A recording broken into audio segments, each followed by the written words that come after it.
Hello, ഇന്നൊരു special day ആണ്. തമ്പനിയിൽ കണ്ടപ്പോൾ തന്നെ നിങ്ങൾക്ക് മനസ്സിലായിട്ടുണ്ടാവും ഇന്ന് ധ്രുവിൻ്റെ ഫസ്റ്റ് ബർത്ത്ഡേ ആണ്. എങ്ങനെ 1 ഇയർ പോയിന്ന് ഒരു ഐഡിയ ഇല്ല കേട്ടോ. ഇന്ന് എൻ്റെ വീട്ടിൽ വെച്ചിട്ട് ചെറിയൊരു പരിപാടിയൊക്കെ നടത്തുന്നുണ്ട്.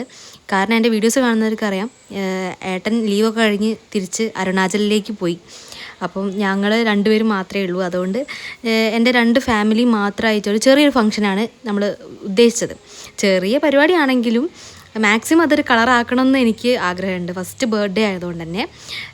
പക്ഷേ വിചാരിക്കാതെ ചില പ്രശ്നങ്ങളൊക്കെ കാരണം ചെറിയ വിഷമമൊക്കെ ആയി. അപ്പോൾ ഒക്കെ ഞാൻ വഴിയേ പറയാം കേട്ടോ. അങ്ങനെ രാവിലെ ഞങ്ങൾ നേരത്തെ എണീറ്റ് അമ്പലത്തിൽ പോവുകയാണ്. എന്തായാലും നല്ലൊരു ദിവസമല്ലേ, അപ്പം അവനെ എങ്ങനെയൊക്കെയോ എണീപ്പിച്ച് കുളിപ്പിച്ച് ഞാൻ അമ്പലത്തിൽ പോവാണ്. നമ്മുടെ ചേവരമ്പലമുള്ള സുബ്രഹ്മണ്യ ക്ഷേത്രത്തിലാണ് പോയത്. അപ്പോൾ അവിടുന്ന് തൊഴുതിറങ്ങി ഞങ്ങൾ മിഠായി വാങ്ങാൻ കയറിയതാണേ. അവിടുന്ന് മോനെ അച്ഛനൊരു മിഠായി പാക്കറ്റൊക്കെ വാങ്ങിക്കൊടുത്ത് അങ്ങനെ അത് കഴിഞ്ഞ് വീട്ടിലെത്തിയപ്പോൾ ഞങ്ങൾ ഫോട്ടോഷൂട്ടും കാര്യങ്ങളൊക്കെ ചെയ്യാൻ വേണ്ടിയിട്ട് റെഡി ആക്കുകയാണ് അവനെ. 3 കോസ്റ്റ്യൂമിൽ ഞങ്ങൾ ഫോട്ടോസൊക്കെ എടുത്തു കേട്ടോ. എന്തായാലും ഫസ്റ്റ് ബർത്ത്ഡേ എപ്പോഴും നമുക്ക് എന്താ പറയുക, മെമ്മറി ആക്കി വെക്കണമെങ്കിൽ ഇതുപോലെ കുറേ ഫോട്ടോസ് കാര്യമൊക്കെ എടുത്ത് വെക്കണമല്ലോ. അങ്ങനെ കഷ്ടപ്പെട്ട് കുറേ ഫോട്ടോ ഒക്കെ എടുത്ത് അതിൻ്റെ റീൽസ്, അതായത് ഞാൻ ചെറിയൊരു വീഡിയോ ഞാൻ ചെയ്തിട്ടുണ്ട്, അതൊക്കെ കാണാത്തവരുണ്ട്, പോയി കാണണേ. പിന്നെ ഞങ്ങൾ ഡെക്കറേഷൻ്റെ പരിപാടികളൊക്കെ സ്റ്റാർട്ട് ചെയ്തു. പിന്നെ അത് ഏകദേശം ഒതുക്കി കഴിഞ്ഞാൽ ഞാൻ ഡ്രസ്സ് എടുക്കാൻ പോയി. അവിടുന്ന് കളിപ്പാട്ടങ്ങളൊക്കെ കണ്ടു. പിന്നെ ഞങ്ങൾ കേക്ക് ഓർഡർ ചെയ്തു. ഫസ്റ്റത്തെ സങ്കടം കേട്ടോ, അത്ര ഭംഗിയിൽ അവർ സെറ്റ് ചെയ്ത് വീട്ടിലെത്തിയപ്പോഴത്തേക്കും ഇതായിരുന്നു അവസ്ഥ. പിന്നെ ഞങ്ങൾ വാദിച്ച് ജയിക്കാൻ പോയില്ല. പിന്നെ രണ്ടാമത്തെ സങ്കടം എന്ന് പറഞ്ഞാൽ ഇത്രയും അടിപൊളിയായി നമ്മൾ സെറ്റ് ചെയ്ത് വെച്ചിട്ടുള്ള ഡെക്കറേഷനാണ് കേട്ടോ. ഫോട്ടോ എടുക്കാനാണ് മെയിനായിട്ട്. അത് മഴയും കൊണ്ടുപോയി. ലാസ്റ്റ് അതൊക്കെ എങ്ങനെയൊക്കെയോ ഞങ്ങളുടെ കൊലായിലേക്ക് ഡെക്കറേഷനും കാര്യങ്ങളൊക്കെ എടുത്ത് വെച്ച് ഞങ്ങൾ ഒരുവിധം അഡ്ജസ്റ്റ് ചെയ്ത് കേക്ക് കട്ട് ചെയ്യാൻ നിന്ന്. എനിക്ക് ഭയങ്കര സങ്കടമായിപ്പോയി. കാരണം നല്ല ഭംഗിയിൽ ഞങ്ങൾ സെറ്റ് ചെയ്താട്ടോ. ഉള്ള ഇത് വെച്ചിട്ട് ഞങ്ങളൊക്കെ അടിപൊളിയാക്കാൻ നോക്കിയിട്ടുണ്ടായിരുന്നു. പക്ഷേ എന്തോ മഴ എല്ലാം ചതിച്ചു. ലാസ്റ്റ് ഒരുവിധം ഏട്ടന്മാരൊക്കെ ഉള്ളതുകൊണ്ട് അവരെല്ലാവരും കൂടി ഇതൊക്കെ സെറ്റാക്കി തന്നു. അങ്ങനെ ഞാൻ മോനും കൂടി കേക്കൊക്കെ കട്ട് ചെയ്ത് അങ്ങനെ അവന് കൊടുക്കുകയാണ് കേട്ടോ. എനിക്കെന്തോ എൻ്റെ ഫേസ് കാണുമ്പം അറിയുന്നുണ്ടറിയില്ല, പക്ഷേ ഞാൻ ഭയങ്കര സങ്കടത്തിലായിപ്പോയി. കാരണം എനിക്ക് അവിടെ വെച്ചിട്ട് ഒരു ഫോട്ടോയും കാര്യങ്ങളൊന്നും കിട്ടിയില്ല. അതിൻ്റെ ഒരു സങ്കടം വല്ലാണ്ട് എനിക്കന്ന് ഉറങ്ങാൻ പറ്റിയില്ല കേട്ടോ. സത്യം പറഞ്ഞാൽ എന്തോ ഭയങ്കര സങ്കടമായിരുന്നു. കാരണം എനിക്ക് മെയിനായിട്ട് അവൻ്റെ കുറേ ഫോട്ടോസ് കിട്ടണം, അതായിരുന്നു. അതും നല്ലൊരു ബാക്ക്ഗ്രൗണ്ട് വേണം എന്നൊക്കെ ഉള്ള രീതിയിലാണ് ഞങ്ങൾ അത്രയും സെറ്റ് ചെയ്തെടുത്തത്. അതുകൊണ്ട് തന്നെ നമ്മൾ കളർ പ്രിൻ്ററാണ് എടുത്തിട്ടുണ്ടായിരുന്നത്. അത് പേപ്പറിലല്ല പ്രിൻ്റ് ചെയ്ത് കിട്ടുക. അത് മഴ നനഞ്ഞ് കുറേ ഭാഗം അങ്ങനെ ഫോട്ടോസൊക്കെ ചുരുണ്ടുപോയി. മൊത്തത്തിൽ കുളമായി. പക്ഷേ എന്നാലും ഞങ്ങളിത് അഡ്ജസ്റ്റ് ചെയ്ത് ഉള്ളത് വെച്ചിട്ട് ഞങ്ങൾ അടിപൊളിയാക്കാൻ നോക്കി.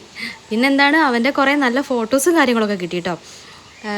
പിന്നെ കുഴപ്പമില്ല, ഇനിയും ബർത്ത്ഡേയും കാര്യങ്ങളൊക്കെ വരുമല്ലോ. പിന്നെ എന്തായാലും ഉള്ളതൊക്കെ വെച്ച് ഞങ്ങൾ ഇതുപോലെ അടിപൊളിയാക്കിയിട്ടുണ്ട്. പിന്നെ എല്ലാവരും അവന് കേക്കൊക്കെ കൊടുക്കുകയാണ് കേട്ടോ. അപ്പോൾ അതിൽ കളർ കേക്കാണ് ഞങ്ങൾ ഇതുപോലെ ബ്ലൂവും വൈറ്റും തീമിലാണ് ഞങ്ങൾ ചെയ്തത്. അപ്പം ആരെങ്കിലും ഇനി ചെയ്യുന്നുണ്ടെങ്കിൽ, ഇങ്ങനെ ഓർഡർ ചെയ്യുകയാണെങ്കിൽ ആദ്യം ശ്രദ്ധിക്കേണ്ടത് ഇങ്ങനത്തെ കളർ കേക്ക് വാങ്ങണ്ട കേട്ടോ. നല്ല കളർ ഇങ്ങനെ വരുന്നുണ്ടായിരുന്നു. ഞാൻ എന്നിട്ട് മോന് ആ വൈറ്റ് ഭാഗം മാത്രം എടുത്ത് കൊടുത്തതാണ്. പിന്നെ അവൻ്റെ കയ്യിൽ എന്തെങ്കിലും അവർക്ക് വാങ്ങാൻ ഭയങ്കര പാടാട്ടോ. അവൻ വെച്ച് കാട്ടിയിട്ട് അവൻ തിരിച്ചിങ്ങോട്ട് വലിക്കുക ചെയ്യുക, ആർക്കും കൊടുക്കില്ല. അപ്പോൾ അവരോടൊക്കെ ഞാൻ പിടിച്ച് വലിച്ച് വാങ്ങിക്കുമെന്ന് പറഞ്ഞിട്ട് അവനെ കൊണ്ട് തന്നെ കൊടുപ്പിക്കാൻ നോക്കി. പിന്നെ അതിൻ്റെ ഇടയ്ക്ക് ഏട്ടനെ വീഡിയോ കോളൊക്കെ ചെയ്ത്, കട്ട് ചെയ്യുമ്പം തന്നെ ഏട്ടൻ വീഡിയോ കോളൊക്കെ ചെയ്തിട്ടുണ്ടായിരുന്നു കേട്ടോ. അങ്ങനെ വീഡിയോ കോളിലൂടെയൊക്കെ ഏട്ടൻ എല്ലാതും കണ്ടു. പിന്നെ ഞങ്ങൾ ബിരിയാണി ആയിരുന്നു. അപ്പോൾ അതൊക്കെ എല്ലാവരും കഴിക്കുകയാണ്.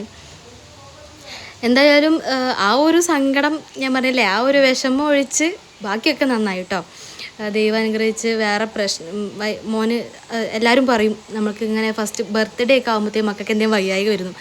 എന്തോ ദൈവാനുഗ്രഹം കൊണ്ട് അവന് അങ്ങനത്തെ വയ്യായികയും കാര്യങ്ങളൊന്നും ഉണ്ടായിരുന്നില്ല. ഇങ്ങനത്തെ ഓരോ കാര്യങ്ങൾ മാത്രം. പിന്നെ എല്ലാവരും പറഞ്ഞു മഴ പെയ്തതൊക്കെ കുഴപ്പമില്ല, മഴ എന്ന് പറയുന്നത് ഒരു അനുഗ്രഹം പോലെയാണ്, നല്ലതാണെന്നൊക്കെ പറഞ്ഞു. അപ്പം പിന്നെ ഇപ്പം ഞാൻ ഓക്കെ ആയി. ആ സമയത്ത് ഭയങ്കര വിഷമമായിപ്പോയി. പിന്നെ ഞങ്ങൾ അവന് കിട്ടിയ ഗിഫ്റ്റ് കാര്യങ്ങളൊക്കെ നോക്കുകയാണ് കേട്ടോ. ഗിഫ്റ്റൊക്കെ ഞാൻ വേറൊരു ഷോർട്സ് ആയിട്ട് ഇടാം കേട്ടോ. അതിൽ അവന് കിട്ടിയ ഗിഫ്റ്റ് കാര്യങ്ങളൊക്കെ കാണിച്ചു തരാം. പിന്നെന്താണ്, ചെറിയ ചെറിയ വിഷമങ്ങളും കാര്യങ്ങളൊക്കെ ഉണ്ടായെങ്കിലും ഞങ്ങൾ അത്യാവശ്യം നല്ല രീതിയിൽ തന്നെ ബർത്ത്ഡേ ആഘോഷിച്ചു കേട്ടോ. പിന്നെ ഓവർ ആഘോഷമൊന്നും ഇല്ലാഞ്ഞത് ഏട്ടൻ ഇവിടെ നാട്ടിലില്ലാത്തതുകൊണ്ടാണ്. അപ്പോൾ ആൾക്ക് ചിലപ്പം ഇവിടെ കൂടെ ഇല്ലാത്തപ്പം വിഷമമായാലോ, അതുകൊണ്ട് തന്നെ ഞങ്ങൾ വലിയ ആഘോഷമൊന്നും ആക്കിയില്ല, ചെറിയ രീതിയിലാണ് ആഘോഷിച്ചത്. അപ്പം ഇന്നത്തെ വിശേഷങ്ങൾ നിങ്ങൾക്ക് എല്ലാവർക്കും ഇഷ്ടപ്പെട്ടെന്ന് വിചാരിക്കുന്നു. എൻ്റെ വീഡിയോ ആദ്യമായിട്ടാണ് നിങ്ങൾ കാണുന്നതെങ്കിൽ സബ്സ്ക്രൈബ് ചെയ്ത് സപ്പോർട്ട് ചെയ്യാൻ മറക്കരുത്. അപ്പോൾ താങ്ക്സ് ഫോർ വാച്ചിങ്. ബൈ.